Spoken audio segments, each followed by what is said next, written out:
Bueno, pues buenos días, Alejandro. Bienvenido a la Filey 2026. Nos da mucho gusto que estés aquí y que hoy en la noche, a las 7 de la noche, tengo entendido, vas a presentar tu último libro, Érase una vez. El más reciente. El más reciente, si no el último. Último todavía faltan muchos. Esperemos que sí. Bueno, pues fíjate que ya tengo preparada aquí mi chafa igual, un poco sobre, me interesa que me cuentes, como cuentas al inicio del libro, tu primer acercamiento a Tenochtitlan y cuentas cómo tu papá fue el que medio empujó a esto, ¿no? Y me interesa que te presentes como que tú hablas con los muertos, con la historia. Y justamente quisiera que empecemos con eso. ¿Cómo inicia esta inquietud de divulgador de la historia? Fíjate que yo creo que tiene que ver con mis papás. Mi papá médico, todavía vive afortunadamente, mi mamá también. Mi mamá era una gran contadora, lectora y contadora de historias, y desde muy chavos mi mamá siempre nos hablaba de la mitología griega, la historia universal, de películas de terror. Entonces siempre, siendo todavía muy niños, nos hacía como las versiones para niños, ¿no? Uh-huh. Y mi papá, a pesar de que él era médico y estaba dedicado al 100% a la medicina, cirujano y demás, tenía esta vena que le gustaba mucho el mundo prehispánico, particularmente mayas y mexicas. Entonces yo crecí en ese ambiente y yo creo que desde ahí se me desarrolló la idea de, no pensaba yo en la divulgación todavía, sino más bien en la historia. Siempre me gustó desde muy chavo, y afortunadamente cuando llego a la carrera, que estudié Relaciones Internacionales, tuve la oportunidad de trabajar con Enrique Krause, y con él pasé 13 años, o sea, entonces ahí prácticamente me formé, ahí sí ya con la intención de, yo personalmente, de divulgar, o sea, de hacer una historia más digerible para un público general, para un lector general, porque la academia tiene sus grandes historiadores, sus grandes investigadores, y está muy bien. Yo necesito de esa investigación y de esa academia para hacer mis interpretaciones de divulgación de la historia. Entonces creo que son complementarias, pero me gusta mucho sobre todo contar esas historias basadas desde luego en un sustento adecuado y en una investigación en el texto científico. Claro. Claro. Bueno, y con Krause fue un gran maestro, supongo. Y entonces dices que cuentas la historia como a ti te hubiese gustado que te la contaran, ¿no? Yo creo que se aplica a todos mis libros anteriores, pero en particular bueno, yo digo que hablo con los muertos porque al final pues, me siento a escuchar lo que dijeron o a leer lo que dejaron. Las cartas de amor, el epistolario personal, los discursos, las notas de memoria, si hay quien escribió. Entonces me convierto en una especie de medium de lo que ellos dejaron, los escucho, veo, a ver, Madero nos está diciendo aquí en sus memorias, Porfirio está diciendo esto en las suyas, Juárez le está escribiendo a Margarita, y entonces todo eso me permite en un momento dado, ya, digamos, me convierto en el medium que lo traigo a un lenguaje simple, sencillo, bien contado para el público en general. Ahora, cuando yo escribí Érase una vez Tenochtitlán, pensé cómo me hubiera gustado que me contaran la historia de Tenochtitlán, porque desde luego es complicada porque hay muchas versiones, hay muchos códices, cada códice responde a un grupo indígena con una supervisión quizá española en algunos casos. Entonces de pronto tienes quizá como 5 versiones de un mismo hecho, que eso al final es la historia es interpretación. Pero entonces había que, ¿cómo sería la manera más fácil de contar? Y fue así como se me ocurrió hacer este ejercicio de divulgación para contar desde cómo crea el universo de acuerdo a la visión de los mexicas, luego cómo viene la peregrinación cuando dicen que partieron desde el norte hasta llegar al lugar de la señal. La señal hoy sabemos que en la mitología mexica era el águila posada sobre un nopal, y luego cómo se desarrolla todo el imperio. Básicamente eso es lo que yo quería contar, o que escribí como me hubiera querido que me lo contaran a mí.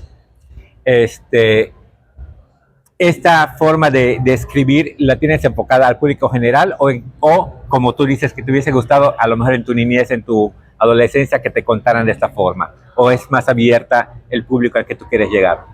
Es totalmente abierto, o sea, yo no estoy buscando del 18 a 25 o como vienen los Lego de 3 a 99, ¿no? Sí. Ya ves que luego hay gente que vive más de 99 y dicen, ya no puede armar un Lego, no, ya está prohibido.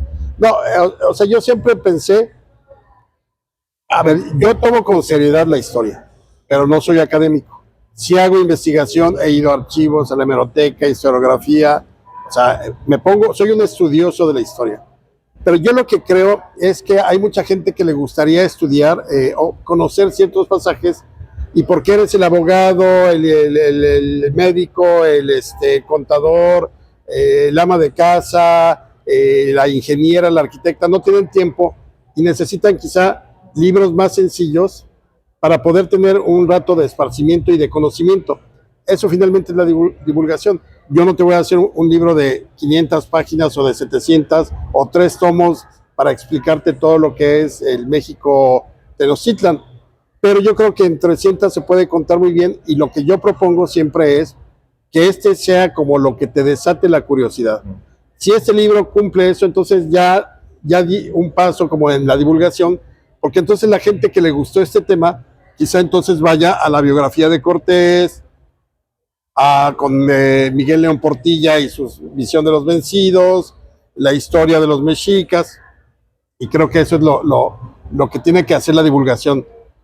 Das el material, desatas la curiosidad, y exactamente, siembras la semilla para que la gente luego ya vaya a buscar otro tipo de materiales. Claro, y en tus libros él lo cuenta de una forma jocosa, irónica, muy amena, que hace que justamente enganches a cualquier público, ¿no? Porque sabes que creo que en México uno de los grandes problemas por el cual también de pronto te dicen, no, pues es que la historia es aburrida, es porque como la historia en México ha sido tocada por la política en muchos momentos, o casi siempre, no hemos tenido una historia al margen de la política. Es difícil, pero se puede.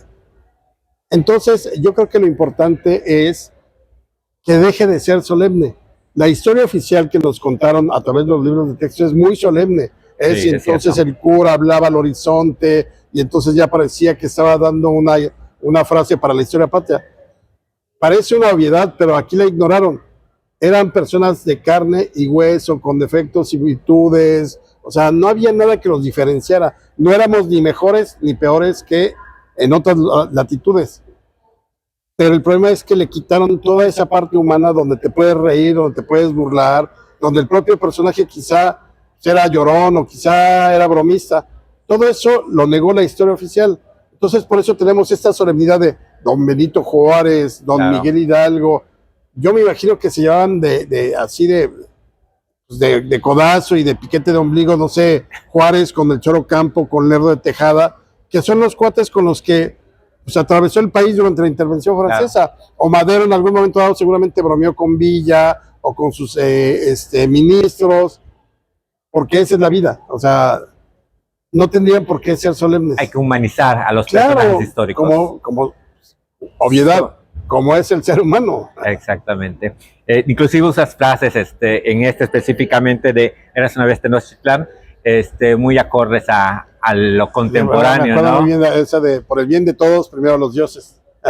Sí, o no hay pueblo, pueblo gobierno rico con pueblo pobre, ¿no? Entonces utiliza muchas frases muy contemporáneas que hace muy ameno el leer. Y también como para que te relajes, o sea, es una historia seria en el sentido de que todo lo que está ahí dicho no es ficción, ojo, porque la divulgación de la historia no es ficción, no es novela. Tú lo que lees aquí, claro, te diviertes porque le mete una frase jocosa, quizá un chiste, un sarcasmo, pero todo lo que yo estoy diciendo en términos de lo que hicieron, lo que dijeron, lo que eligieron, está comprobado. Tiene un sustento. Y pongo las fuentes al final también para que si la gente de aquí quiere empezar a leer más sobre Cuauhtémoc, ahí está, si es Moctezuma, Moctezuma. Entonces, claro, me permito ciertas licencias narrativas, pero no históricas. Entonces, esos chistes como contemporáneos, ¿no? El de por el bien de todos, primero los dioses, o no hay pueblo, gobierno rico con pueblo pobre, etcétera.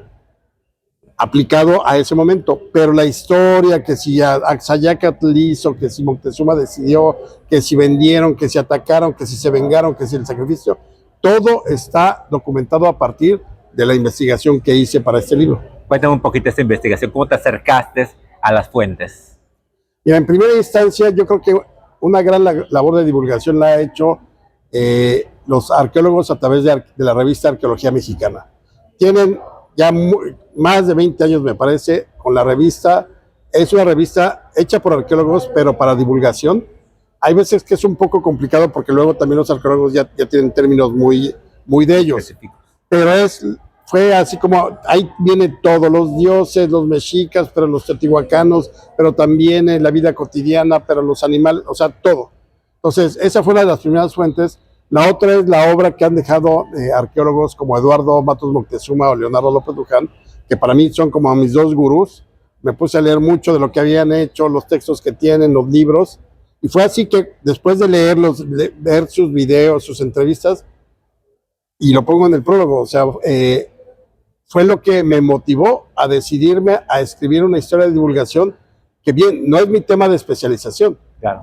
pero creo que se podía contar desde el punto de vista de la divulgación, y entonces son arqueología mexicana, todas estas obras que tienen los arqueólogos, y luego también, afortunadamente, ya hay muchos códices que hoy se pueden consultar, ya con sus traducciones al español de hoy y todo eso, con todo eso fui armando la historia que quería contar, y creo que terminó cuajando bien. Sí, me parece fabuloso. Y también una cosa que me parece importante en tus libros que has estado sacando últimamente es el diseño. Es un diseño muy llamativo, es un diseño que los colores te llaman la atención. ¿Cómo surge esta idea del diseño? Fíjate que, bueno, esa es una totalmente idea de Planeta, pero lo fuimos ajustando porque originalmente no tenía los dos colores, que es azul y rojo. No, sí lo tenía, pero me parecía que eran un azul y rojo que a mí no me gustaba mucho. Y yo les dije, tratemos de empatar el azul y el rojo como era originalmente o como lo utilizaban en Tenochtitlán, porque hay vestigios arqueológicos que te permiten saber que el azul lo utilizaban, por ejemplo, para toda la parte de que era Tlaloc, el dios de la lluvia, y la roja era para Huitzilopochtli. Evidentemente, pues, el dios es el dios de la guerra, el sol, o sea, es todo lo máximo. El tutelar. El dios tutelar, y entonces por eso el libro lo ves en azul y rojo, y el tono que tú puedes ver en el libro es lo más cercano. Han hecho ya algunas interpretaciones y recreaciones de cómo pudo haber sido los colores en Tenochtitlán, y estamos muy cerca con este libro, con las páginas, con las cornisas, de igualar lo que hacían los mexicas en términos de sus colores, pero ahora llevado al libro. Excelente. Y, por ejemplo, tienes una trilogía de Érase una vez en México. Aquí te quedaste cuando llegan los españoles, los castellanos. ¿Habrá una segunda vez Érase una vez en Tenochtitlán? Yo creo que sí, no para el próximo año, sino yo creo que será para el 28. 28. Y será Érase una vez en Tenochtitlán, la caída.